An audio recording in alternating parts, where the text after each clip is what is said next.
পৃথিবীর এমন দুই নেতা যাদের একটি সিদ্ধান্ত বদলে দিতে পারে পুরো বিশ্বের ভবিষ্যৎ। একজন রাশিয়ার প্রেসিডেন্ট ভ্লাদিমির পুতিন, আরেকজন উত্তর কোরিয়ার রহস্যময় নেতা কিম জং উন। কিন্তু প্রশ্ন হচ্ছে, এই দুইজনের মধ্যে আসলে কি বেশি শক্তিশালী? পুতিন একজন সাবেক কেজিবি এজেন্ট, যিনি বছরের পর বছর ধরে রাশিয়াকে বিশ্বের অন্যতম সামরিক শক্তিতে পরিণত করেছেন। তার হাতে রয়েছে হাজার হাজার নিউক্লিয়ার অস্ত্র, বিশ্বের অন্যতম বড় সেনাবাহিনী, আর এমন ক্ষমতা যা পুরো ইউরোপকে চিন্তায় ফেলে দেয়। অন্যদিকে কিম জং উন একটি দেশের নেতা যেখানে সাধারণ মানুষ ইন্টারনেট পর্যন্ত স্বাধীনভাবে ব্যবহার করতে পারে না, কিন্তু ছোট এই দেশটির কাছেও আছে ভয়ঙ্কর মিসাইল, নিউক্লিয়ার অস্ত্র আর লাখ লাখ সৈন্য।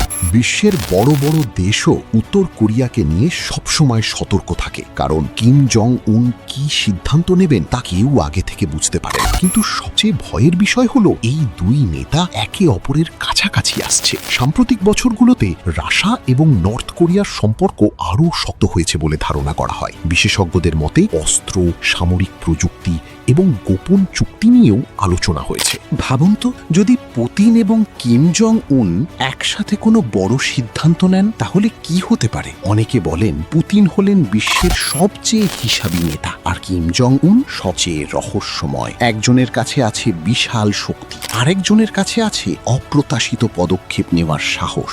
কিন্তু সত্যি কথা হলো, এই দুই নেতার প্রতিটি পদক্ষেপের দিকে নজর রাখছে পুরো বিশ্ব, কারণ একটি ভুল সিদ্ধান্ত শুরু করতে পারে এমন কিছু যা কেউ কল্পনাও করতে চায় না। তাহলে আপনার মতে এই দুইজনের মধ্যে কে বেশি ভয়ঙ্কর, পুতিন নাকি কিম জং উন? কমেন্টে জানান আপনার মতামত, আর এমন রহস্যময় ভিডিও পেতে সাবস্ক্রাইব করুন।